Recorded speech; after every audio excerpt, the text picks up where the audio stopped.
Hi all, welcome to football arena. ഒന്നിനെതിരെ 2 ഗോളുകൾക്കാണ് Brazil നോർവേയോട് പരാജയപ്പെട്ടത്. അർഹിച്ച തോൽവിയാണ്.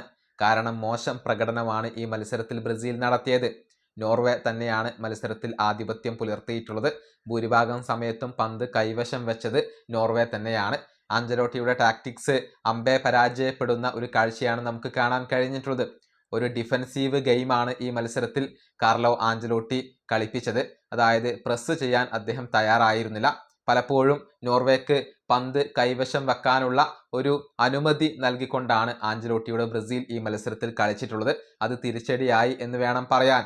ഇതേക്കുറിച്ച് മാധ്യമ പ്രവർത്തകർ ചോദിച്ചിരുന്നു, എന്തുകൊണ്ടാണ് ഇങ്ങനെ ഒരു ഡിഫൻസീവ് ഗെയിം കളിച്ചത് എന്നുള്ളതിന് ആഞ്ചലോട്ടി ഇപ്പോൾ വിശദീകരണം നൽകിയിട്ടുണ്ട്. അതായത് ഏർലിംഗ് ഹാലൻഡിനെ പോലെയുള്ള ഒരു സ്ട്രൈക്കർ അവിടെ ഉണ്ടാകുമ്പോൾ അറ്റാക്കിംഗ് ഗെയിം കളിക്കുന്നത് അഥവാ ഹൈ പ്രസ്സിംഗ് ഗെയിം കളിക്കുന്നത് ഒരിക്കലും സേഫ് അല്ല എന്നായിരുന്നു കാർലോ ആഞ്ചലോട്ടി പറഞ്ഞിട്ടുള്ളത്.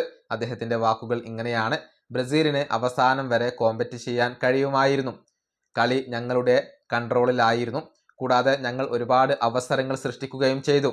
1-on-1 സാഹചര്യങ്ങളിലെ ഹാലൻഡിന്റെ വേഗത പരിഗണിക്കുമ്പോൾ വളരെ ഉയർന്ന പ്രസ്സിംഗ് അഥവാ ഹൈ പ്രസ്സിംഗ് കളിക്കുന്നത് ഒരു വലിയ റിസ്ക് തന്നെയായിരുന്നു. ഇതാണ് കാർലോ ആഞ്ചലോട്ടി ഇതേക്കുറിച്ച് പറഞ്ഞിട്ടുള്ളത്.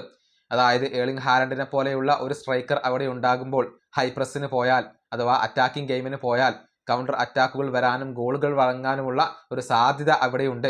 അതുകൊണ്ടാണ് ഡിഫൻസിന് കൂടുതൽ ശ്രദ്ധ നൽകിക്കൊണ്ട് കളിച്ചത് എന്നാണ് കാർലോ ആഞ്ചലോട്ടിയുടെ ഒരു വിശദീകരണമായിക്കൊണ്ട് വരുന്നത്. പക്ഷെ അത് അമ്പേ പരാജയപ്പെടുകയായിരുന്നു. ഒരുപക്ഷെ ബ്രസീൽ അറ്റാക്കിംഗ് ഗെയിം കളിച്ചിരുന്നുവെങ്കിൽ അഥവാ ഒരു പൊസഷൻ ഗെയിം കളിച്ചിരുന്നുവെങ്കിൽ ബ്രസീലിന് ഈ തോൽവി ഏറ്റുവാങ്ങേണ്ടി വരുമായിരുന്നില്ല. ഈ വീഡിയോ അവസാനിപ്പിക്കുന്നു. അടുത്ത ടീമായി കാണാം.